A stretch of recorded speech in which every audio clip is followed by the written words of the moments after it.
Izibenzi zakuMaspala wase E-Tshwane seyiteleke cishe inyanga ezintathu sifuna ukukhushulelwa imiholo. Bafuna nezibenzi eziqoshelwe ukubandakanyeka esitelekeni babuyiselwe emsebenzini. I-ANC ithi isinqume ukungenelela ukusombulula ingqinamba kulo Maspala oholwa i-DA.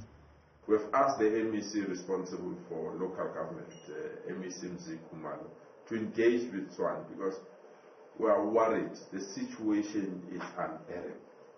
If we have cars burning in the middle of the city, we've got water that is not delivered, refuse that is not collected, workers being fired left, right and center. We can't tolerate that in our province. Upanyaza uthi iqembu liyaseseka ikhalo zabasebenzi. The march on that is supported by the ANC, the march that is going on Friday, will be a final signal to the DA to say go and work with some.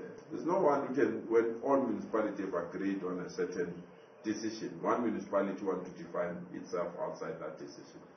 Upanyaza uthi ANC EGauteng isiluqalile uhlelo lokukhetha abazofolosa ngabo esifundazweni okhethweni langonyaka ozayo.